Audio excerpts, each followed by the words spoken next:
They laughed when she walked into that briefing room, just a crop duster pilot, they said. 4 months later, every radio on base went dead, for F-22s vanished into the dark, and one voice cut through the silence. What happened next made an entire squadron regret every joke they'd made. Before we get into how we got here, comment where you're watching from, and hit subscribe, because tomorrow's story is one you won't want to miss. Maren Voss learned to read wind before she learned to read a clock. On the flat gold plains of eastern Montana, where the horizon didn't so much end as dissolve into haze, there was nothing to break the sky except grain silos, power lines, and the occasional startled flock of geese. Her father, Walt Voss, flew a crop duster every summer, an old yellow biplane with a coughing engine and a reputation, in 3 counties, for never missing a field. By age 12, Maren sat behind him on early runs, watching his hands. Not his face. His hands.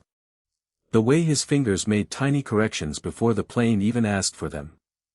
She didn't know it then, but she was studying the grammar of low-altitude flight, a language most pilots never bothered to learn because most pilots never had to fly 50 feet off the ground at 90 miles an hour with a power line hidden in the glare of a rising sun. Her mother used to stand at the fence line and watch the plane bank hard over the north field, hands shading her eyes, saying nothing until it climbed clear. She never told Maren to be careful. She only ever said, afterward, "Your father flies like the field is talking to him." Maren didn't understand what that meant until she was old enough to hear it herself, the way wheat moved differently under wind that was about to shift, the way a silo's shadow told you more about the hour than any clock on the wall. By 17, she was flying the routes herself. It was not glamorous work. It was waking at 4 a.m. in air still cold enough to fog a windshield. It was the smell of fuel and fertilizer soaked so deep into her jacket that she stopped noticing it. It was weaving between silos with a wingspan that left inches, not feet, inches, of clearance, correcting for crosswinds that could shove a plane sideways faster than a person could think the word wind. There was no radar guiding her. There was no instructor in the back seat. There was only the field, the light, and whatever she'd taught her hands to do without her permission. She remembered one July morning when a hawk came up out of the wheat directly into her flight path, close enough that she saw its eye before she saw its wings. She didn't remember deciding to bank. She simply banked, the plane tilting hard, wingtip brushing close enough to the grain that the stalks bent flat in its wash. When she leveled out, her hands were shaking, but the plane was fine, the hawk was fine, and nobody on the ground had seen a thing. That was the nature of the work. You survived in silence. Nobody applauded a mistake you didn't make. Maren became something of a local legend, though nobody outside those 3 counties would have known her name. Older pilots, men who'd flown for 30 years, admitted quietly, over coffee at the grain co-op, that the girl had a feel for the air that couldn't be taught. You were either born with it, or you spent your whole life reaching for it and never quite closing the distance. Farmers began requesting her specifically, sometimes driving an extra 20 miles to a different co-op just to get her on their fields instead of whoever else was available that week. Nobody was writing articles about her. Nobody was inviting her to air shows. She was simply the best-kept secret in agricultural aviation, and for years, that was enough. She didn't need more than that. She had the sky at dawn, the smell of turned earth, and a kind of quiet nobody in a city could understand, the particular silence of being alone above a field that trusted you not to ruin it. Until it wasn't enough for the world to leave her there. At 29, Maren was doing freelance consulting work for a small defense contractor, nothing glamorous, mostly reviewing terrain mapping software for regional agriculture clients who wanted better yield predictions. But buried inside that work was something else entirely, a low-altitude terrain avoidance algorithm she'd built almost by accident, stitched together over 5 years from her own flight logs. Every near miss. Every power line she'd ducked at the last second. Every silo she'd corrected around by instinct rather than instruction. Every hawk. She hadn't set out to build a defense-grade product. She'd set out to stop almost dying, one notebook entry at a time, jotting coordinates and conditions after every close call so she could study the pattern later. It took her 3 winters of evenings at her kitchen table, cross-referencing weather data against her own flight paths, before the algorithm started to resemble something more than a personal diary of near misses. But the algorithm worked. It worked well enough that 2 small aviation companies had already licensed it for their own agricultural fleets, and pilots using it reported fewer incidents within the first season. Somewhere along the chain of contracts and quiet recommendations, a name got passed up to someone at the Pentagon who understood exactly what they were looking at, a prediction system that could warn a pilot of an obstacle before the pilot's own eyes registered it. In an F-22 moving at 10 times the speed of a crop duster, that margin, the gap between seeing and knowing, was the difference between a training exercise and a funeral. The call came in September, from a man who introduced himself only as Logistics Coordination and never gave a last name. Ellsworth Air Force Base, South Dakota.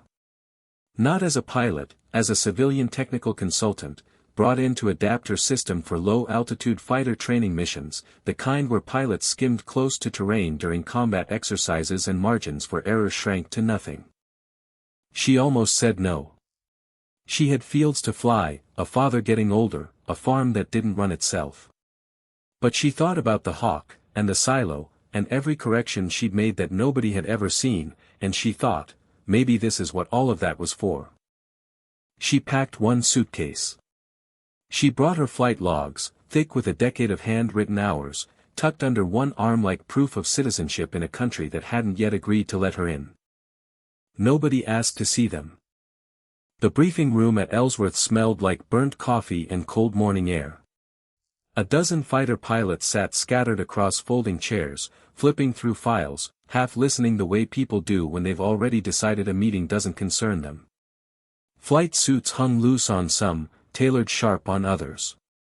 Somewhere near the front, a radio murmured weather updates nobody was tracking. Colonel James Reyes, the officer who had pushed hardest for her recruitment, stood at the front, a folder under one arm. "This is Maren Voss," he said. "She developed the terrain avoidance software we'll be testing over the next few months. She has more low-altitude flight hours than anyone in this room." Silence. Not respectful silence, appraising silence, the kind that measures a person and finds them short before they've said a single word. Then, from the back, "What kind of low-altitude flying?" "Crop dusting." Laughter rippled through the room, quick, low, the kind meant to be deniable if challenged. The voice belonged to Captain Dale Whitmore, a pilot with sharp eyes and sharper confidence, the sort of man who had never once needed to wonder whether a room would listen to him. He didn't even bother looking at her directly when he said it. That, somehow, stung more than if he had. Maren felt the heat rise in her face. She said nothing. She had grown up around men who underestimated her before she'd said a single word, first as a woman in agricultural aviation, where every farmer wanted to talk to her father first even after she'd taken over his routes, and now as a civilian walking into a room built on rank she didn't hold and wings she hadn't earned in their eyes.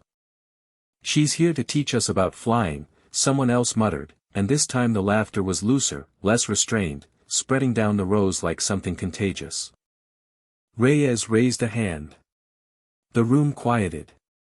But the damage had already landed, the way damage like that always does, quietly, permanently, in the 2 seconds before anyone can stop it. Maren opened her laptop and began the presentation. For the next hour, she walked them through it, radar data fused with terrain mapping, predictive modeling that flagged a hazard milliseconds before human reflex could translate danger into a hand on the stick. She told them, without embellishment, that she'd built the earliest version using nothing but her own flight data, years of corrections nobody had witnessed, made in a cockpit that offered no telemetry, no black box, no one to notice if she got it wrong. She showed them a slide of raw flight paths overlaid with obstacle data, a tangle of green lines dodging red dots that represented power lines and silos across 3 counties. "Every one of these corrections happened in under a second," she said. "I didn't have a computer telling me where the danger was. I had scars from the times I found out too late." A few pilots leaned forward despite themselves, drawn in by the density of the data more than by her. Others kept their arms crossed, waiting for a reason to dismiss her. Whitmore gave himself one. With respect, he interrupted, leaning back in his chair, "Our aircraft move at speeds your crop duster never dreamed of. I'm not sure agricultural flying translates to what we do." Marin met his eyes. She didn't raise her voice. "Speed changes the math," she said. "It doesn't change the principle. Whether you're moving at 90 miles an hour or 900, the goal is the same: know what's ahead before you get there. My system doesn't care how fast you're going. It cares about giving you warning time. That's the same problem I've been solving my whole life." Whitmore didn't answer. His silence wasn't agreement. It was just the pause before the next round. A younger pilot near the middle, Lieutenant Ana Cortez, raised a hand. "How much warning time are we talking about?" "Right now, in simulation, 1.2 seconds beyond your current systems," Marin said. "I'm hoping to get it to 2. Cortez didn't smile, but she nodded slowly, and made a note on her tablet. It was the first gesture of anything like respect Marin had received all morning, and she filed it away carefully, the way she filed away every small kindness, rare enough to remember exactly. The weeks that followed settled into an uneasy rhythm. Marin spent long hours in the systems lab, adapting her algorithm for jet speeds, running simulation after simulation while the squadron's skepticism calcified around her like frost on a cold morning. Conversation stopped when she entered rooms.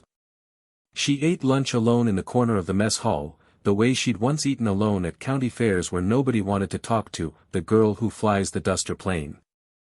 She learned the base's rhythms the way she'd once learned a field's, quietly, from the edges, without anyone teaching her on purpose.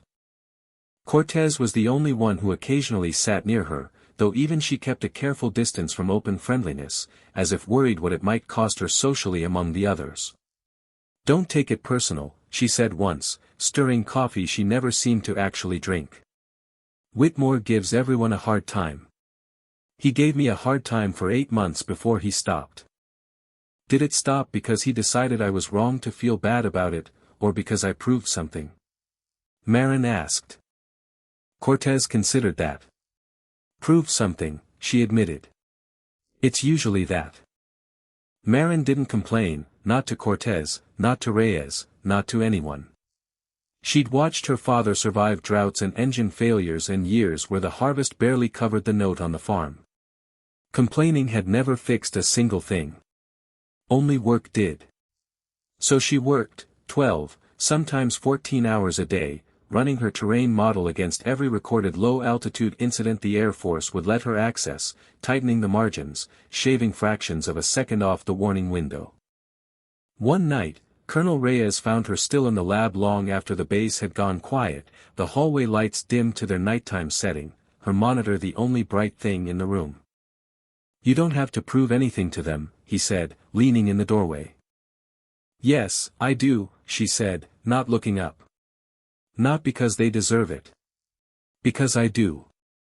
Reyes studied her for a long moment, the tired set of her shoulders, the careful stack of printed simulation logs beside her keyboard, organized the way a person organizes things when order is the only thing they can control. "There's something else," he said. "The squadron's given you a nickname.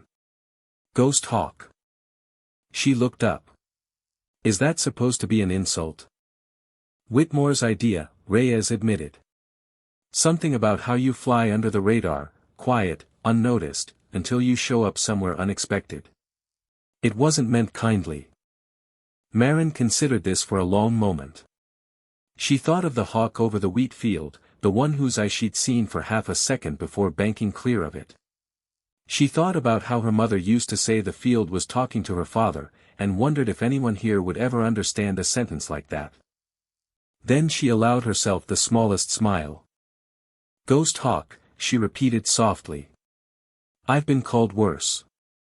She had no way of knowing, in that moment, how much that name would come to mean, or how soon.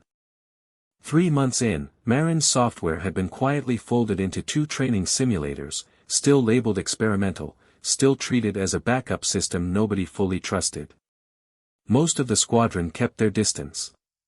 She had grown used to being seen and not acknowledged, a shape at the edge of the room, useful but unwelcome, present at every briefing but invited to none of the conversations that happened after. Then came the exercise that changed everything. It was billed as routine, a nighttime low-altitude formation run, for F-22 Raptors testing coordination over unfamiliar terrain near the Black Hills, visibility limited to instruments and moonlight, navigation systems under deliberate stress to simulate degraded conditions. Marin's software rode along as a secondary system on all 4 aircraft, unproven, unglamorous, easy to forget was even there, a line item on a checklist nobody expected to matter. Reyes monitored from the command center with a dozen other officers, radar feeds glowing green across the wall, for call signs blinking in careful formation, Raptor 1, 2, 3, 4. Marin sat near the back, as she always did, watching those 4 lights the way she used to watch weather roll in over the Montana plains, carefully, without being asked to. 40 minutes in, the lights vanished. Not faded, vanished, all at once, the way a light goes out rather than dims. A total communications blackout hit the training range, unscheduled, unexplained. Radios dead. Radar contact flickering, then gone, for all 4 aircraft simultaneously, as if someone had reached out and pulled a single cord that ran through every system at once. The command center convulsed into controlled panic. "We've lost all 4, an officer shouted, already halfway out of his chair. No radio, no radar, nothing. Reyes froze for half a second, the half second where 30 years of protocol failed to produce an answer, because nothing in the manual accounted for 4 aircraft going dark at once over difficult terrain in the dark. Officers scrambled for backup frequencies. Nothing answered. A technician cycled through emergency channels one after another, each one met with the same flat static. Minutes stretched, each one unbearable when 4 lives hung somewhere in that silence, somewhere over unfamiliar ground with no way to call for help and no way for help to find them. Someone mentioned scrambling a search aircraft. Someone else pointed out that a search aircraft, in this darkness, over this terrain, would be looking for a needle in absolute black. It was Marin who spoke first, steady, cutting clean through the noise with an authority nobody in that room had heard from her before, an authority that didn't come from rank but from having stood in rooms exactly this frightened before, alone, with a dying radio and a field full of power lines somewhere below her. "There's a secondary frequency," she said. "I installed it on all 4 aircraft when we integrated the terrain system. It runs independent of the standard array. It was built for exactly this." Reyes turned, disbelief and desperation crossing his face at once. "Why wasn't that logged as a primary backup?" "Because nobody thought it would be needed," Marin said. "I built it because in agricultural flying, you're often alone, far from help, with equipment that isn't always reliable. You learn to build backups for your backups. Nobody asked me to install it here. I did it anyway." There was no time for credit, no time for questions about protocol or procedure. Reyes nodded once, sharp. "Do it now." Marin crossed to the communications console. Her hands did not shake, the same steadiness that had once guided a biplane between power lines at dawn now guided her fingers across a console built for machines 1,000 times more expensive than anything she'd ever flown, machines carrying people whose names she'd only just started to learn. She keyed the frequency she'd built quietly, almost as an afterthought, a piece of infrastructure borrowed from a lifetime of agricultural pilots who'd learned, the hard way, that modern systems fail and old instincts don't. She had installed it on a slow Tuesday afternoon, half expecting nobody would ever notice it existed at all. She paused only a second before speaking into the microphone, using the call sign the squadron had handed her as an insult, the one meant to describe someone unseen and unimportant until she suddenly wasn't. "Ghost Hawk to all aircraft. Respond." The room held its breath. Somewhere behind her, she heard Reyes exhale through his teeth. Somewhere further back, a junior officer had stopped typing entirely, hands frozen over a keyboard, watching the speaker like it might answer or might not. Static hissed through the room. 1 second. 2.3. Then, one by one, 4 voices broke through, shaken, disoriented, but alive. This is Raptor 1. We read you, Ghost Hawk. Raptor 2. Confirming contact. Raptor 3. Here. Raptor 4. We've got you. The command center erupted, relief, applause, someone laughing the particular laugh people laugh when terror suddenly has nowhere left to go. An officer near the radar station actually pumped his fist. Reyes closed his eyes and exhaled a breath he seemed to have been holding for the better part of 20 minutes, both hands braced flat on the console in front of him. Marin didn't celebrate. She stayed at the console, guiding all 4 pilots step by step back toward standard communication, feeding them terrain data through her own system to walk them home through a blackout that still hadn't lifted. Twice, a pilot's voice cracked with static and she repeated coordinates calmly, the way she used to repeat instructions to nervous student pilots back home, never raising her voice, never letting the fear in the cabin become fear in her own. It took nearly 20 minutes to bring all 4 Raptors down safely, 20 minutes that felt, to everyone in that room, like the longest and shortest 20 minutes of their lives. When the pilots finally climbed out of their cockpits, they were shaken but whole, immediately swallowed by ground crews and officers desperate for answers, floodlights catching the sweat still beaded on their foreheads despite the cold. Captain Whitmore was the last to step down. He crossed the tarmac slowly, helmet still tucked under one arm, expression unreadable in the floodlights. He found Marin standing near the command center entrance, still working through the adrenaline of the last half hour, arms crossed against the night air. For a long moment, neither spoke. The tarmac around them was full of noise, engines cooling, radios crackling, someone shouting for a medic to check the pilots even though nobody was hurt, but between the two of them there was a small, private silence. You saved us, Whitmore said finally. All 4 of us. Marin shook her head. The system did. I just built it. No. His voice was quieter now, stripped of the swagger that had filled the briefing room 3 months earlier. You built it because you understood something we didn't. You understood what it means to fly alone, with no one coming if something goes wrong. We never had to think about that. Every mission, we've got a wingman, a controller, a whole base listening. You thought about being completely alone every single day of your life, and you built for it before anyone asked you to. Marin didn't know how to answer that, so she didn't try. She had spent so many years absorbing comments like his earlier one, what kind of low-altitude flying, crop dusting, that she had no ready response for the opposite kind of comment, the kind that actually landed somewhere true. Whitmore extended his hand.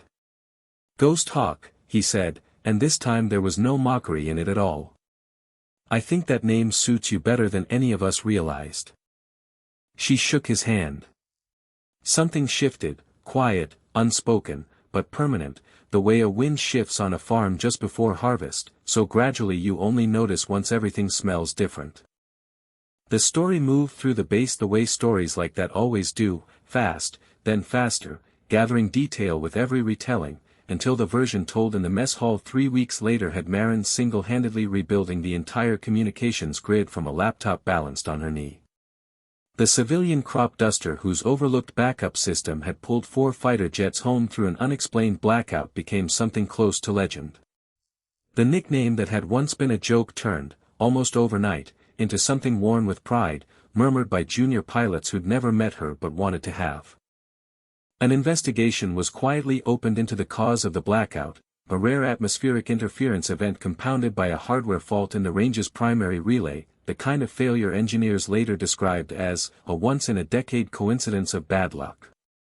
A team flew out from Wright-Patterson to review the relay logs, and for 3 days the lab filled with men in unfamiliar uniforms asking Marin the same questions in slightly different orders, trying to understand how a civilian consultant had arrived at a solution their own systems engineers hadn't thought to build.